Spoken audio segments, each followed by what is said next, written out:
Hello everyone, this is Nitpicking Nerd, and today I want to review the episode Project Daedalus in Star Trek Discovery, episode 9 of season 2. And I think it was a relatively good episode of Star Trek Discovery, even though it still had a whole bunch of very strange, stupid moments, and I'll cover all of them. But many of them were kind of unintentional comedy moments, and so it was still kind of entertaining, and so overall it was an entertaining episode. And also they finally start connecting the dots, they finally start revealing the overall plot of the season. So if it's going to be what I think it's going to be, it might turn out to be a good season after all.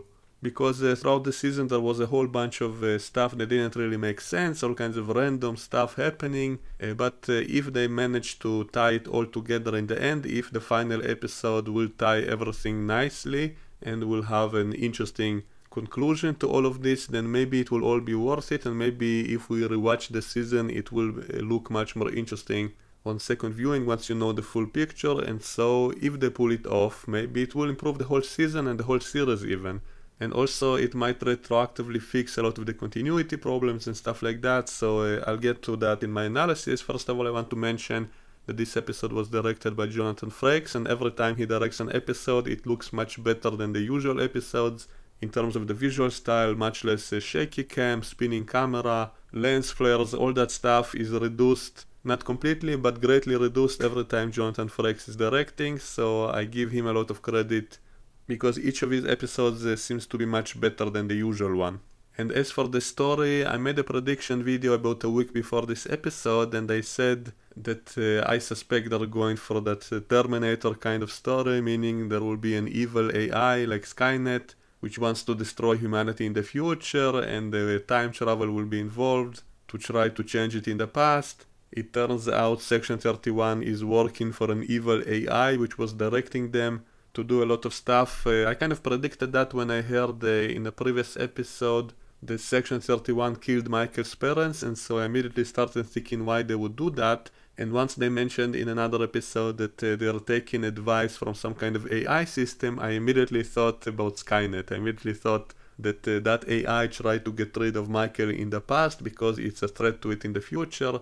Also similar to what Hydra did in Captain America 2, when they had that program which could predict which people will be a threat in the future and trying to eliminate them before they become that threat. And so it really reminded me of all of that, and so immediately I thought about Skynet, that it will turn out that supercomputer they have will become self-aware, and also those probes we saw in the future destroying all life which look exactly like the Federation probes, and so it all connects together. So basically Section 31 is working unknowingly for a computer program which previously they were only advising, but at some point the computer took over and it imitates the admirals which control it and giving orders to the Section 31 ships and manipulating events in order to someday take over and eventually destroy all life in the future. And Michael is kind of like John Connor, who will stop this AI, and the AI predicted it, that's why it tries to kill Michael in the past.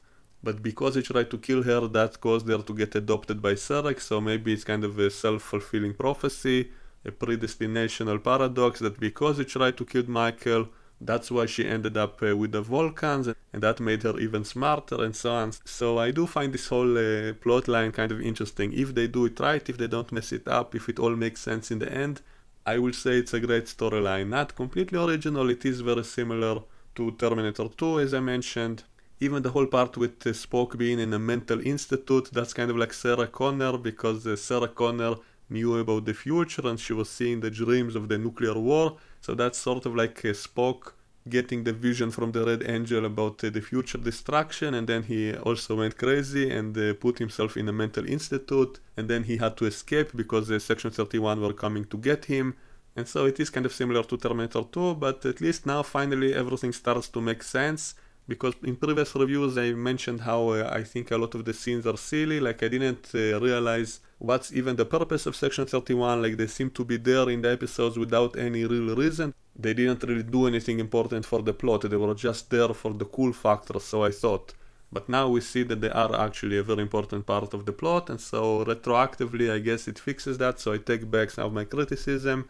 Also, the new Spock, I actually kind of like him. I also made predictions that it will suck, that it will be terrible, and I have to admit that I was kind of wrong, because he is kind of interesting, he is kind of nice, the actor is great. Now he still doesn't look anything like Nimoy, so that makes it a bit hard to accept him as the same character, but looking at him as just a Vulcan character, then he is kind of awesome, so I kind of like the new Spock.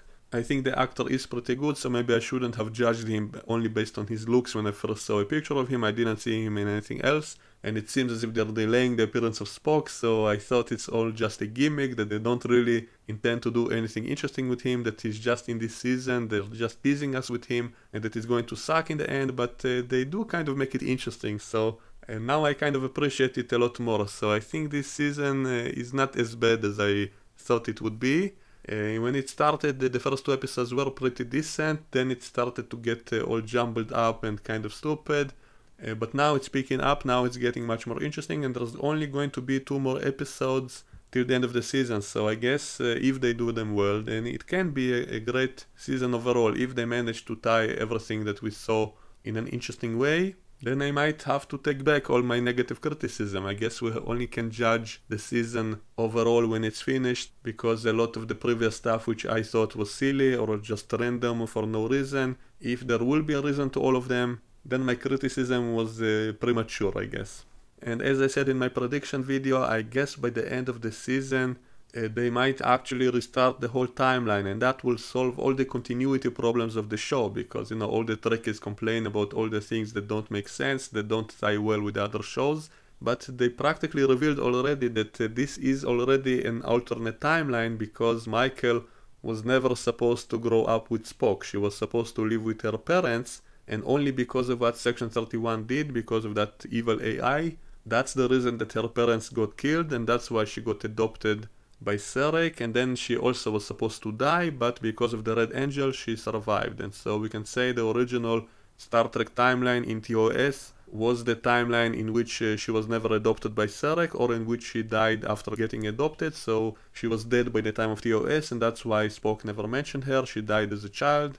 And in this episode we also saw a flashback scene of Michael as a child in the day her parents died, and she didn't actually see what's going on. She only heard Klingons in the next room and she was hiding. So I suspect they're not showing that for nothing. I suspect at some point, probably in the last episode, Michael might go back in time to that specific time and place and prevent what happened. And if she does, then it will basically fix the timeline, because she would never have been adopted by Sarek. She never would have started the Klingon War. Without the Klingon War, it's possible Section 31 never would have become an official arm of the Federation, and that AI program probably never would get developed or never given as much power. And the same with the Spore Drive. Without the Klingon War, it's possible that project never gets developed. And so it would fix a lot of these continuity issues if they actually do it. Now, a lot of people would say, well, would they really retcon their own series? Would they really do that after trying to reimagine everything?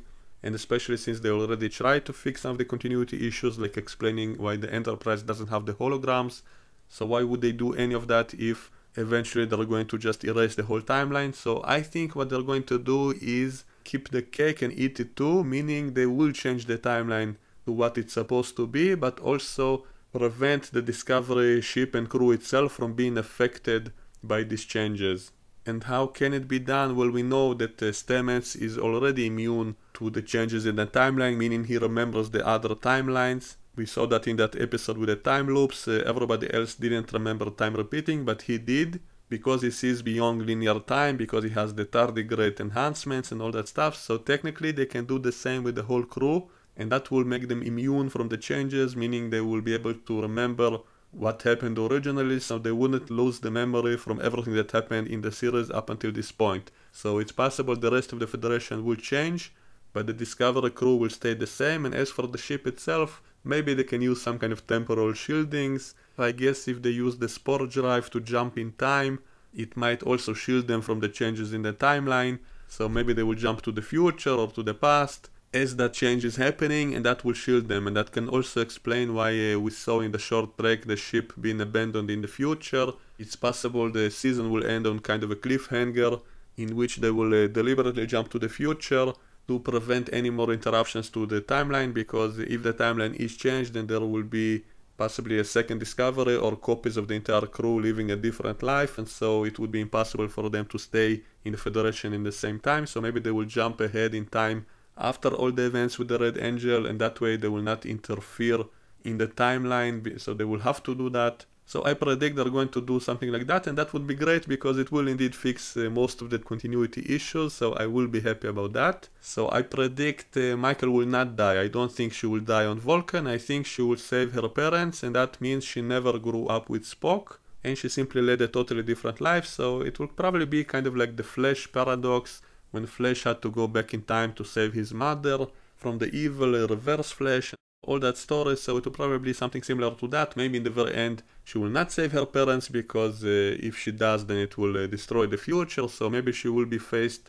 with such a dilemma of the option of saving her parents, and yet she will have to choose not to in order to save the future. So maybe they'll go that way. So anyway, I do think it's going to be interesting. If they do it right, I do hope it will be an interesting resolution of all these problems by the end of the season.